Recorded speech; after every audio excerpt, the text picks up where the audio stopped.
मैं इस वक्त खड़ा हूं गीता कॉलोनी की सफेदा बस्ती के अंदर और ये बस्ती पड़ती है शमशान घाट के नज़दीक।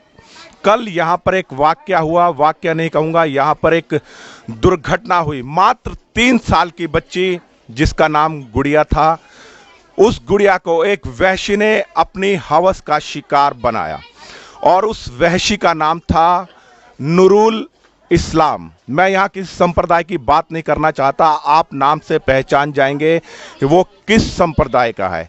दिल्ली में क्या यहाँ बच्चियाँ सुरक्षित नहीं है? कहने को ये देश की राजधानी है, यहाँ पर सारे जो मिनिस्टर हैं यहीं रहते हैं और गृह मंत्रालय का ऑफिस भी यहीं पर है। यहाँ के मुख्यमंत्री दावा करते हैं कि हमने यहाँ पर गली गली में सीसीटीवी कैमरे लगा रखे हैं, लेकिन वही मुख्यमंत्री जब कैंट के अंदर एक बच्ची के साथ दुष्कर्म होता है तो दिल्ली के सारे नुमाइंदे और चंद्रशेखर रावण, जो अपने आप को दलितों का मसीहा कहता है, वहां पहुंच जाता है, क्योंकि मामला वहां एक हिंदू बच्ची का था और करने वाले शायद किसी मंदिर के महंत थे, पंडित थे, तो उस मामले को उछाला जाता है।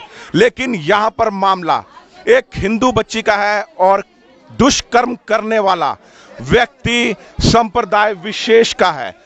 यहाँ पर अभी तक कोई नहीं पहुंचा। मैं सफीदों की उसी कॉलोनी में हूँ, मैं आपसे बात करवाता हूँ। यहाँ पर उनके ताऊजी खड़े हुए हैं बच्ची के, मैं उनसे सारा वाक्य जानता हूँ। सबसे पहले भाई साहब आप अपना नाम बताइए।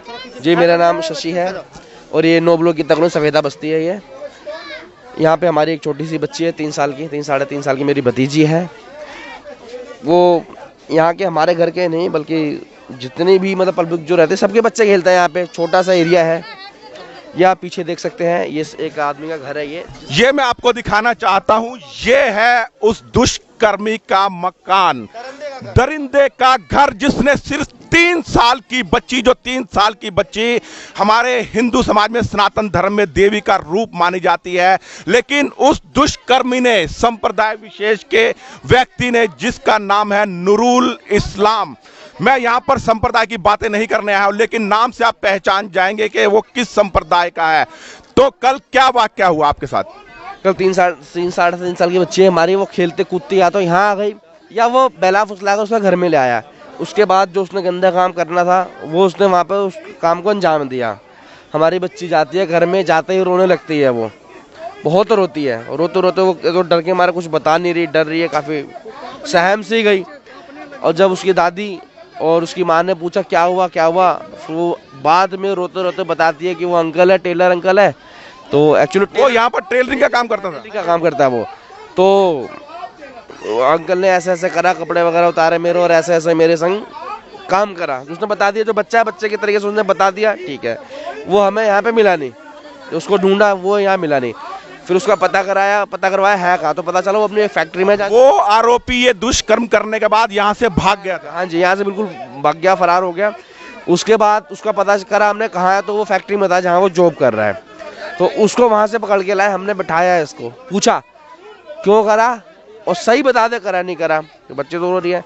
वो धीरे धीरे उगलने लगा था, सब कुछ बता रहा था धीरे धीरे। वो उगलने के बाद इतने में किसी ने फ़ोन करा, भगवान जाने क्या हुआ, 2 पुलिस वाले उसको यहाँ से ले गए। पुलिस वाले अपनी प्रोटेक्शन में, अपनी सुरक्षा में उस यहाँ पर जो दुष्कर्मी था उसको यहाँ से लेके चले गए। उसको नहीं बोल रहे हैं। वो बच्ची की दादी उसका जब देखा कि हमारे दर्द हो रहा है तो ले गया घर। कहा उसका मान बोला कि चलो अंदर चलो, अंदर ले गया। फिर पेंट खोल के देखी तो बिल्कुल गंदी से गंदी व्यवहार उसका पास हुआ। कहा कौन किया? तो मेरे टेलर अंकल ने किया। इतना नाजायज बच्चे के साथ हुआ जो नहीं होना चाहिए। बिल्कुल गंदी उसका कपड़ा निकला उसका शरीर से। फिर उसका दादी ने कपड़ा चेंज किए, चेंज करने के बाद जैसे खून ले। अंतिम बात क्या बताएं, बिल्कुल बेशरम वाली बात था यहाँ पर। इसका पापा नहीं बता सकते, चाचा नहीं बता सकते, लेडीज की बात लेडीज बता, माँ बता सकते।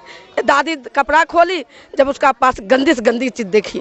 और क्या जब आपने बच्ची को इस अवस्था में देखा, इस हालत में देखा, उसके बाद आप क्या पुलिस वालों के पास गए, थाने में रिपोर्ट दर्ज करवाई थी आपने?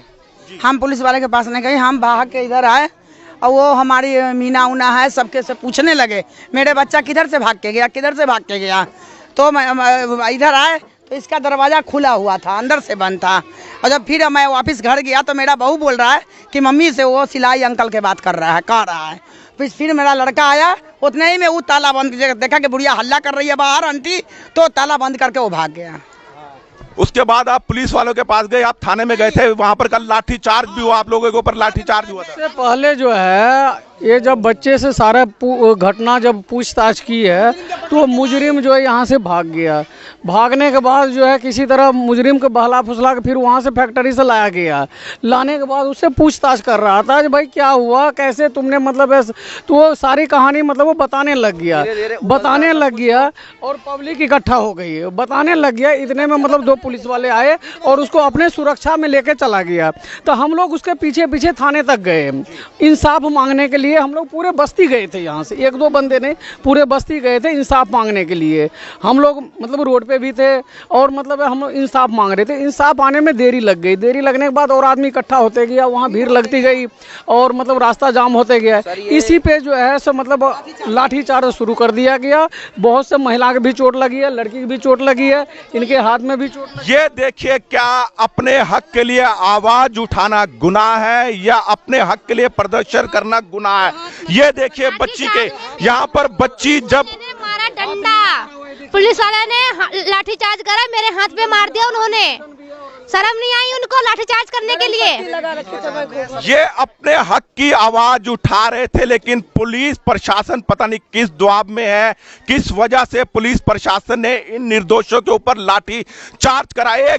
3 साल की बच्ची के साथ दुष्कर्म होता है, उसके बावजूद जब अपने हक की, अपने न्याय की आवाज उठाने के लिए लोग प्रदर्शन करते हैं। बोल रहे थे 2 साल में यूनिवर्सिटी छूट जाएगा, ये कहाँ कि इंसाफ 2 साल में छूट जाएगा? वो देखिए, पुलिस का मामला नहीं है, कोर्ट के अंदर मामला है, उस पर पॉस्को एक्ट लग गया है उसमें। हाँ जी, मैं आपसे उनके ताऊ जी हैं बच्ची के, उनके ताऊ जी से कहूंगा, जब पुलिस ने लाठी चार्ज करा उसके बाद में आपने क्या कहा? हम तो हिलने वाले थे नहीं, लाठीचार्ज करो ना करो, कब तक करोगे, किस किस पे करोगे? वहाँ पे जिस बंदों को जानते नहीं थे वो पब्लिक भी हमारे लिए वहाँ इकट्ठी हुई, सिर्फ किस लिए कि 3 साल की बच्ची है। लोग रो रहे थे वहाँ खड़े होके कि यार क्या करा है, जिसको बच्चे को ABCD नहीं आती उस बच्चे के संग तुमने ऐसा। मैं कहता हूँ 3 साल ने किसी के साथ भी क्यों करा? सारी पब्लिक इकट्ठी हुई और सब सपोर्ट में खड़ी थी। और रात को हम वहाँ से 1 बजे आए, उन्होंने रात को हमें 12 बजे FIR दिए। जब वहाँ पब्लिक इकट्ठी हो गई, सारी इकट्ठी हो गई, वहाँ पे बहुत प्रदर्शन हुआ, तब जाके उन्होंने फिर हमें FIR दिया। FIR की कॉपी आपको रात को 1 बजे। मैं आपसे ये पूछना चाहता हूँ, दिल्ली सरकार का कोई नुमाइंदा या दिल्ली सरकार का कोई MP, दिल्ली सरकार का नहीं कहूँगा, केंद्र सरकार का कोई MP आपके पास आश्वासन देने के लिए आया है, आपकी सहायता के लिए आया है क्या? कोई भी नहीं आया जी। जो है हमारे यहाँ मोहल्ले की पब्लिक है, राह चलती हुई पब्लिक हमारे साथ है, पर वैसे कोई भी नेता वेता कोई हमारे साथ नहीं आया है। देखिए कितनी विडंबना है, जब हाथरस में इसी तरह का कार्य होता है तो वहां पर सभी राजनेता पहुंच जाते हैं दिल्ली से 100 किलोमीटर दूर। और ये देश की राजधानी गीता कॉलोनी की सफीदा कॉलोनी है, शमशान घाट यहाँ नजदीक पड़ता है। यहाँ दिल्ली सरकार का कोई नुमाइंदा नहीं आया। राबिया सैफी केस में यहाँ के विधायक पहुंच जाते हैं और अनुदान देने की धनराशि की घोषणा करते हैं, क्योंकि मामला एक बहुसंख्यक समाज से है। शायद इसी वजह से ये इनके वोट बैंक नहीं है, उनके कानों पे कोई जू नहीं रेंग रही है। लेकिन क्या इसी तरह से देश की बच्चियों के साथ देश की राजधानी में कुकृत्य होता रहेगा?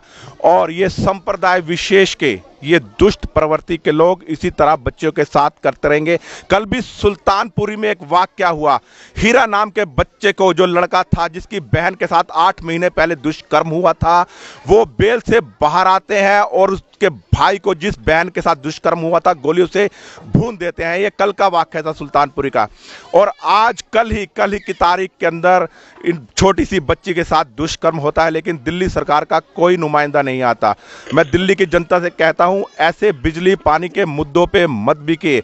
जो भी यहां पर वोट मांगने आए उससे पूछिए, क्या आप हमारे अधिकारों की रक्षा करेंगे, हमारी बहन बेटियों की रक्षा करेंगे, या ये प्रश्न चिन्ह यूं ही बना रहेगा? मैं राजेश भसीन, संवाद नेशन के साथ। जय हिंद, जय भारत, वंदे मातरम।